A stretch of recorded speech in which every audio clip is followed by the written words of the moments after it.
할렐루야. 아멘. 우리 앞뒤좌우 이렇게 인사하겠습니다. 기도의 자리에 잘 나오셨습니다. 인사하겠습니다. 한 번 더 인사할 때 오늘도 충만한 은혜 누리시기를 축복합니다. 인사하겠습니다. 예. 오늘 이 저녁에 우리에게 주시는 하나님의 말씀은 우리 빌립보서 1장 9절에서 11절까지의 말씀을 우리 함께 교독하겠습니다. 빌립보서 1장 9절에서 11절까지의 말씀입니다. 신약성경 317면에 있습니다. 빌립보서 1장 9절에서 11절까지의 말씀입니다. 우리 한 절씩 교독하고 11절 말씀은 우리 함께 합독하도록 하겠습니다. 제가 먼저 읽겠습니다. 내가 기도하노라 너희 사랑을 지식과 모든 총명으로 점점 더 풍성하게 하사 분별하며 또 진실하여 허물 없이 그리스도의 날까지 같이 있습니다. 예수 그리스도로 말미암아 의의 열매가 가득하여 하나님의 영광과 찬송이 되기를 원하노라. 아멘. 아멘. 사랑하는 성도 여러분, 기도에 있어서 가장 중요한 것은 무엇일까요? 기도할 때 정성이 가장 중요할까요? 아니면 꾸준함이 중요할까요? 그것도 아니면 경건이 중요할까요? 제가 지금 말씀드린 세 가지는 너무 중요하지요. 정성도 있어야 되고요. 꾸준함도 있어야 합니다. 경건도 너무나 중요합니다. 그러나 이러한 중요한 것보다 더 우선시 되어야 하는 것이 있지요. 그것이 무엇이냐면 바로 우리가 어떠한 믿음으로 어떠한 대상 앞에 엎드리느냐. 우리가 우리의 기도를 누구에게 어떠한 믿음으로 하느냐가 가장 우선이 되어야 되고 가장 중요하다라고 말할 수 있습니다. 기도의 대상과 그분을 향한 믿음이야말로 너무나 중요한 것이죠. 이 중요한 사실을 알려주신 분이 계십니다. 바로 예수님이죠. 예수님이 제자들에게 주기도문을 가르쳐 주실 때 이 대상의 중요성을 말씀하셨습니다. 우리가 주기도문을 함께 나눌 때에 그 중요성을 함께 우리가 묵상하며 말씀을 나눴죠. 여러분, 예수님이 주기도문을 가르치실 때에 가장 첫 부분에 무엇을 먼저 가르쳐 주셨습니까? 하늘에 계신 우리 아버지요. 그 대상과 그분을 향한 믿음의 중요성을 예수님이 친히 가르쳐 주셨습니다. 그렇기 때문에 우리는 이 기도를 생각하며 또 하나님 앞에 기도의 자리에 나아갈 때 항상 우리가 염두해 두어야 할 것은 이 기도는 성경이 가르쳐 주신 대로 성경이 말하는 방법대로 하나님 앞에 기도하는 것이 가장 중요하고 가장 건강한 기도다라고 말할 수가 있습니다. 즉, 말씀에 의지하여 말씀을 붙들고 기도하는 것이 건강한 기도, 균형 잡힌 기도, 그리고 하나님께서 기뻐하시는 기도다라고 우리는 알 수가 있는 것이죠. 오늘 이 시간에는 사도 바울이 빌립보 교회를 향하여 기도한 내용을 함께 살펴보려고 합니다. 사도 바울이 기도한 이 기도의 내용을 하나하나 살펴볼 때에 정말 하나님께서 기뻐하시는 기도가 무엇인지를 우리는 확인할 수가 있습니다. 우리가 기도하는 기도의 방법과 기도의 방향성과 사도 바울이 기도하는 기도의 방향성과 내용이 무엇인지를 오늘 함께 점검해 보았으면 좋겠습니다. 그리고 사도 바울이 기도하는 이 기도의 방향성과 내용이 오늘 이 저녁에 저와 여러분의 기도의 제목이 되기를 주님의 이름으로 축복합니다. 그렇다면 사도 바울이 빌립보 교회 성도들을 향하여 기도할 때에 사도 바울은 어떠한 기도 제목으로 기도를 했을까요?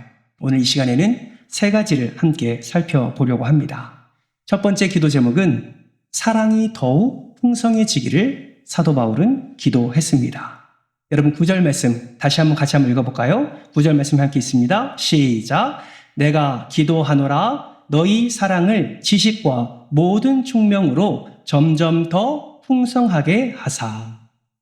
사도 바울은 빌립보 교회 성도들 안에 그 사랑이 점점 풍성해지기를 소원하는 마음이 있었습니다. 그래서 그들을 향해서 기도할 때에 빌립보 교회 성도들이 사랑이 점점 풍성하게 하옵소서.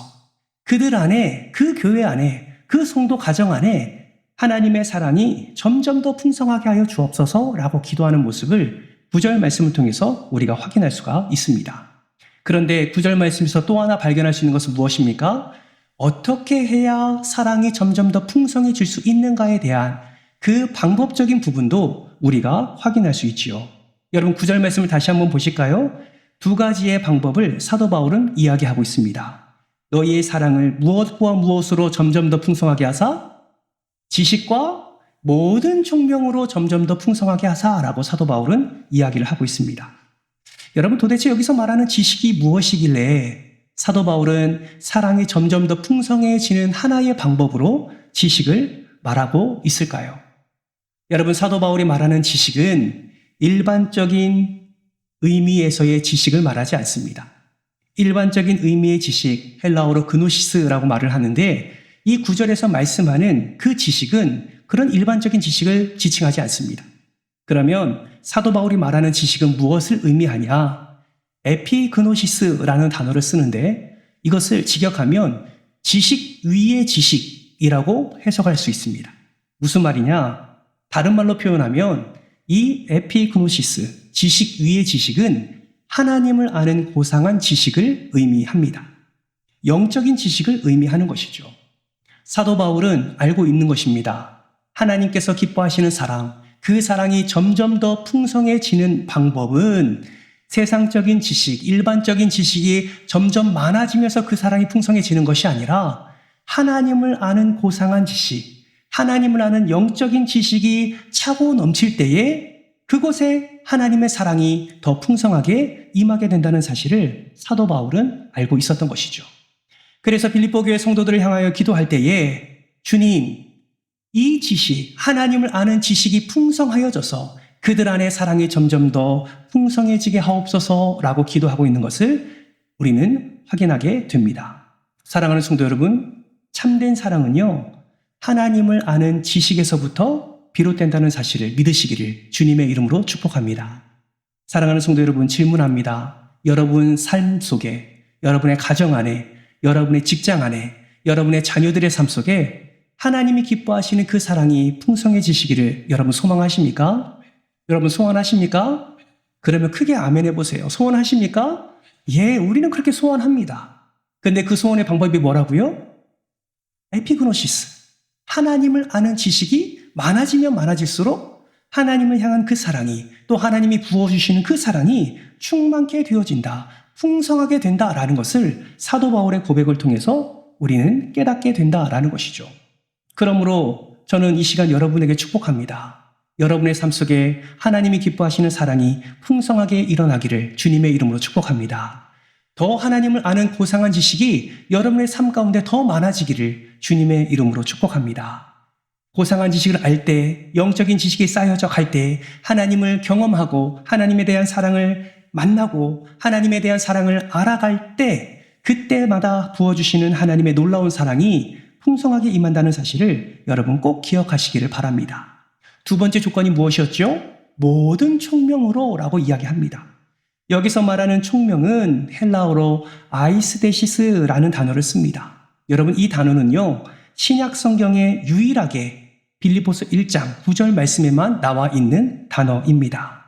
이 단어의 의미는 무엇이냐면 앞서 우리가 생각했던 지식, 이 영적인 지식을 깨닫는 통찰력을 의미합니다. 어떤 걸 의미한다고요? 그 영적인 지식을 깨닫는 통찰력이 곧 총명이다. 근데 통찰력으로만 끝나서는 안 됩니다.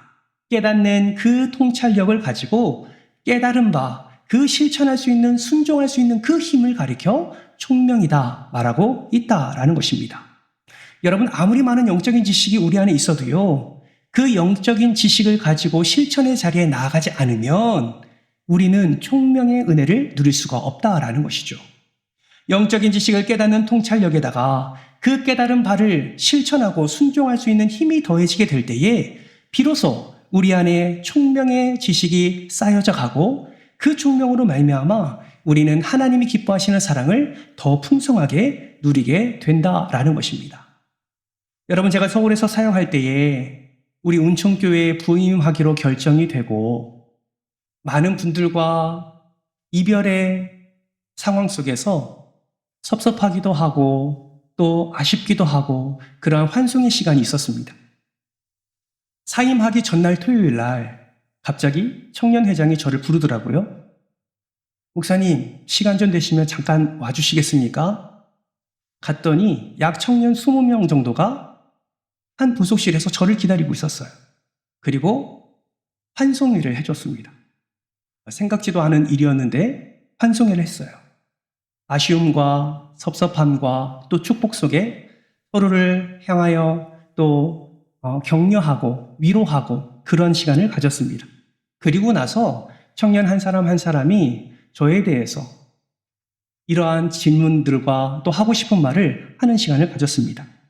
그러한 시간 속에 어떠한 자매가 저한테 이렇게 질문을 했어요. 목사님, 교회에서 예배 드릴 때 너무 큰 은혜가 됩니다. 세상의 빛과 소금의 역할을 감당하라는 예수님의 말씀에 따라 결단도 하고 그래서 직장으로 나아가는데 직장에서는 너무나 힘듦을 경험하게 됩니다. 이 자매는 큰 병원 간호사로 일하고 있었거든요. 병원에 가서 일을 할 때마다 분명히 그리스도인으로서 내가 하나님이 말씀하시는 그 그리스도인의 삶을 살려고 노력하는데 일을 하면서 너무나 자신이 무너지는 것을 경험하게 되고 순간순간 짜증과 불평이 섞여져 나오는 것을 너무나 느낀다라는 것을 저에게 이야기를 했습니다. 그러면서 이렇게 질문하더라고요. 목사님, 세상 사람들과 똑같이 변해가는 나의 모습이 너무나 힘듭니다. 어떻게 하면 그리스도인답게 그렇게 살아갈 수 있을까요? 그 질문을 받고 제가 이렇게 대답을 했습니다. 너무 힘들지. 세상 속에 살아가면서 그리스도인에 살아가기가 너무나 힘들지. 그 자매를 격려해 주면서 제가 이렇게 얘기했어요. 그런데 그거 알아? 이미 정답은 네 안에 있어. 그 자매는요, 예배를 빠지지 않습니다. 매일 큐티하는 자매예요. 매일 말씀을 붙들고 살아가는 자매입니다. 그래서 제가 그렇게 얘기했습니다. 그거 알아? 이미 정답은 네 안에 있어. 말씀이 네 안에 있어. 이미 하나님이 너에게 그 삶의 정답을 이미 너에게 부어주셨어. 그런데 왜 짜증나는 줄 알아? 왜 선배와의 관계 속에서 어려움을 경험하는지 알아? 왜 병원 생활하는데 그리스도인답게 빛과 소금의 역할을 감당하지 못할까? 그 이유는 그 말씀이 네 안에 있지만 너는 그 말씀에 순종하지 않기 때문이야 라고 이야기를 했습니다. 그 이야기를 할 때 그 자매의 눈에서 눈물이 핑 돌더니 눈물을 흘리기 시작하더라고요. 저한테 이렇게 얘기합니다. 목사님, 맞아요. 이미 내 안에 정답이 있어요. 그런데 가만히 생각해 보니까 나는 그 말씀대로 행동하지 않았습니다.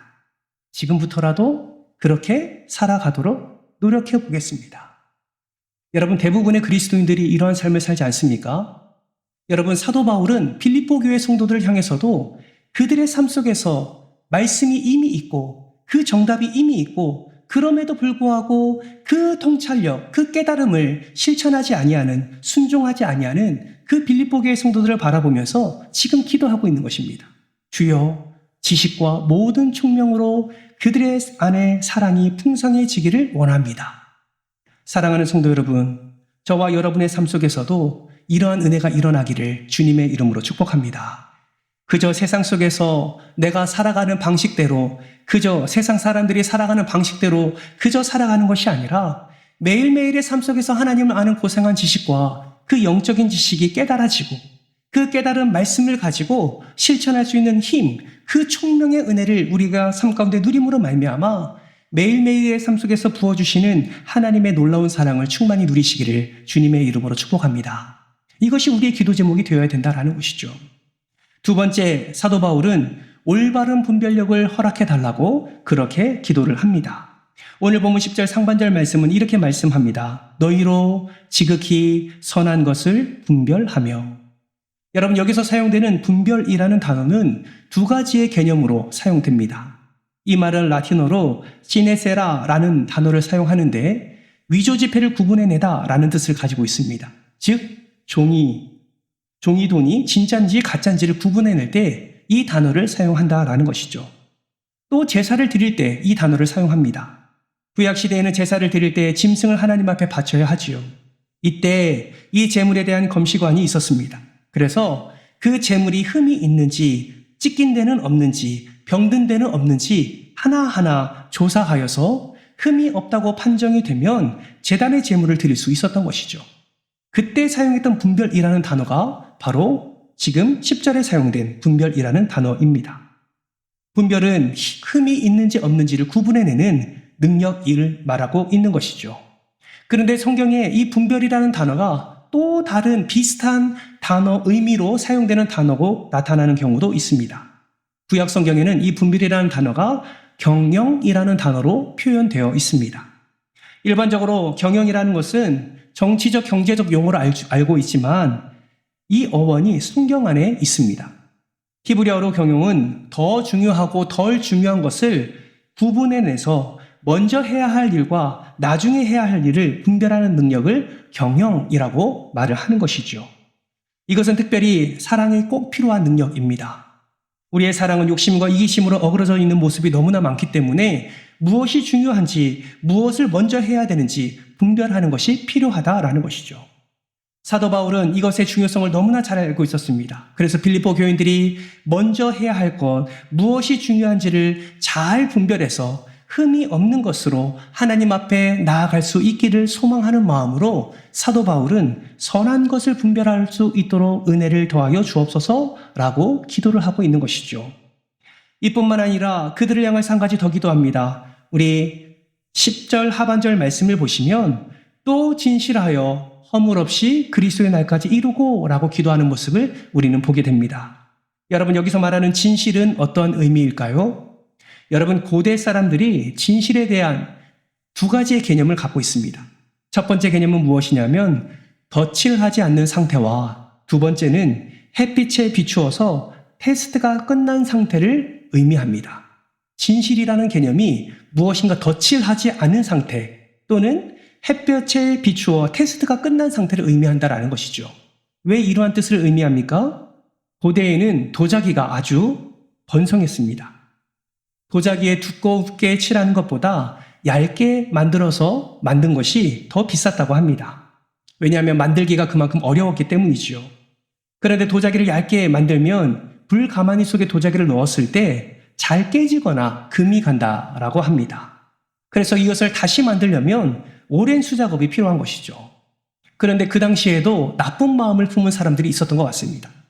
얇게 만들어서 많은 값을 받기 위해서 얇게 만들어서 불에다가 집어넣었는데 금이 간 거예요. 그것을 보고 나쁜 마음을 품은 사람은 그것을 다시 꺼내서 그 위에다가 덧칠을 한다고 합니다. 덧칠을 하면 쉽게 그것을 감출 수 있기 때문에 그렇죠. 이런 일이 자주 발생하다 보니까 그 검시관들은 도자기를 햇볕에 이렇게 비춰본다고 합니다. 햇볕에 비춰보면 그 도자기가 온전한 제품인지 불완전한 제품인지를 구분할 수 있기 때문이라고 합니다. 햇빛 아래에서는 미세한 금도 보이기 때문이죠.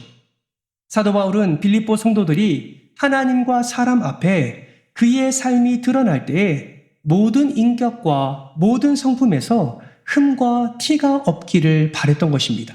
그래서 하나님께 기도하는 것이죠. 그들이 진실하여 허물 없이 그리스도의 날까지 이르기를 소망합니다. 여러분, 이러한 기도는 우리에게도 너무 필요한 기도 제목입니다. 여러분, 우리는 완벽하지 않지요. 우리는 온전하지도 않습니다. 얼마나 연약한 존재인지 모릅니다. 마치 겉에 보기에는 멀쩡해 보여도 우리 안에 심각한 질병이 있듯이 우리가 겉보기에는 순전해 보이고 거룩해 보이고 마치 좋은 신앙인처럼 보인다 할지라도 하나님의 진리의 빛을 우리에게 비출 때에 우리 안에 모든 죄가 다 드러나는 그런 연약함이 우리 안에 있습니다. 그러기에 여러분, 우리는 항상 진실하여 허물 없이 그리스도의 날까지 이르기를 우리는 기도해야 하는 것입니다. 우리가 이렇게 기도할 때에 주님은 우리를 의롭다 인정해 주시고 진실하여 허물 없는 인생으로 그리스도의 날까지 주님께서 선하게 인도해 주시는 것이죠. 그러므로 여러분, 우리는 어떻게 살아가야 됩니까? 예수 그리스도가 다시 오실 때까지 우리는 날마다 그 십자가의 보혈과 그 완전한 사랑 앞에 우리는 날마다 엎드려야 하는 것입니다. 그 십자가의 보혈과 완전한 사랑에 힘입어 우리는 전심으로 기도를 해야 하는 것이죠. 정말 바라고 소망하기는 무엇이 가장 중요한지를 바로 분별하고 삶의 우선순위를 바로 세워서 날마다 예수 그리스도를 의지함으로 진실하고 허물 없는 인생 되시기를 기도하는 저와 여러분 되시기를 주님의 이름으로 축복합니다. 마지막 세 번째는 바울은 예수님으로 말미암아 열매를 맺고 또 하나님의 영광과 찬송으로 살게 해달라고 기도를 하고 있습니다. 오늘 보면 11절 말씀 같이 한번 읽어볼까요? 시작! 예수 그리스도로 말미암아 의의 열매가 가득하여 하나님의 영광과 찬송이 되기를 원하노라. 아멘. 사도 바울은 빌립보 교회 성도들이 의의 열매가 가득 맺기를 소원했습니다. 그런데 그 의의 열매는 어떻게 맺을 수 있는지를 사도 바울은 너무나 분명하게 알고 있었죠. 어떻게 의의 열매를 맺을 수 있습니까? 따라서 해볼까요? 예수 그리스도로 말미암아. 무엇으로 통해서 의의 열매를 맺는다고요? 예수 그리스도로 말미암아 의의 열매를 맺는다라는 사실을 사도 바울은 너무나 잘 알고 있었다라는 것입니다. 이 말은 무엇을 의미합니까? 예수 그리스도가 아니면 의의 열매를 맺을 수 있다 없다? 예수 그리스도로 인하여 의의 열매를 맺을 수 있다라는 것이죠. 그러므로 그리스도가 빠진 모임이나 그리스도가 빠진 공동체는 사교 모임밖에 될 수 없는 것입니다. 그 모임 가운데는 의의 열매를 맺을 수가 없는 것이죠. 그래서 그리스도로 말미암는 것이 얼마나 중요한가를 우리는 깨닫게 됩니다. 이것을 잘 나타내는 말씀이 바로 요한복음 15장 말씀이지요. 포도나무 비유입니다. 요한복음 15장에서 주님은 이렇게 말씀합니다. 나는 포도나무요, 너희는 가지니. 여러분, 가지는 스스로 열매를 맺을 수 없습니다. 오직 나무에 붙어 있을 때에만 열매를 맺을 수 있는 것입니다. 그러므로 예수 그리스도로 말미암아 의의 열매가 가득하게 해달라라는 이 기도는 예수님께 딱 붙어서 예수님을 꼭 빼닮게 해달라는 말과 동일한 의미입니다. 예수님의 그 의로운 성품이 나의 인격이 되어서 의의 열매가 맺는 인생이 되게 해달라는 기도와 동일한 의미다라는 것이죠. 예수님처럼 어두운 세상에 빛이 되고 썩어진 이 세상의 소금이 되게 해달라는 기도인 것입니다. 세상에 살지만 세상에 속하지 않는 그 구별된 삶, 거룩한 삶을 살게 해달라는 기도의 내용이다라는 것이죠. 만약에 예수 그리스도 안에 의의 열매를 맺지 못하면 어떻게 하신다고 성경은 말씀하고 있습니까? 아버지께서 그 가지를 제거해 버리신다라고 말씀을 하고 있습니다. 그러므로 중요한 것이 무엇일까요? 여러분, 예수께 꼭 붙어 있는 것이 너무나 중요합니다. 이러한 원리는 시편 1편 3절 말씀 통해서도 우리는 잘 알 수 있지요. 우리 화면을 통해서 같이 한번 읽어볼까요? 시편 1편 3절 말씀입니다. 우리 함께 읽겠습니다. 혹시 없나요? 제가 읽어드릴게요. 그는 시냇가에 심은 나무가 철을 따라 열매를 맺으며 그 잎사귀가 마르지 아니함 같으니 그가 하는 모든 일이 다 형통함이로다. 여러분, 이 말씀은 성도가 어떻게 살아가야 되는지 그 삶의 중요한 원리가 담겨져 있습니다. 나무가 과실을 맺고 그 잎사귀가 마르지 않습니다. 이를 위해 나무가 노력했다라고 말하지 않습니다. 오직 시냇가에 심겨져 있을 뿐이다라고 시편 1편 3절은 말씀하고 있는 것이죠. 심은이라는 단어는 히브리어로 심겨진이라는 수동태로 표현되고 있습니다. 무엇을 말하냐면 그 나무는 죽을 수밖에 없는 나무인데 하나님께서 그 시냇가로 그 나무를 옮겨주셨기 때문에 그 나무가 영원히 마르지 아니하고 심겨진 나무가 풍성한 열매를 맺을 수 있음을 표현하고 있는 것입니다. 우리 그리스도인의 신앙생활도 마찬가지죠. 우리 스스로의 힘으로 의의 열매를 맺을 수 없습니다. 여러분, 자신을 돌이켜 보십시오. 내 안에 의가 있습니까? 내가 주장할 수 있는 의는 정말 아무것도 아닌 의임을 우리는 잘 알게 됩니다. 하나님이 기뻐하시는 의가 아니라는 것도 우리는 알게 되지요.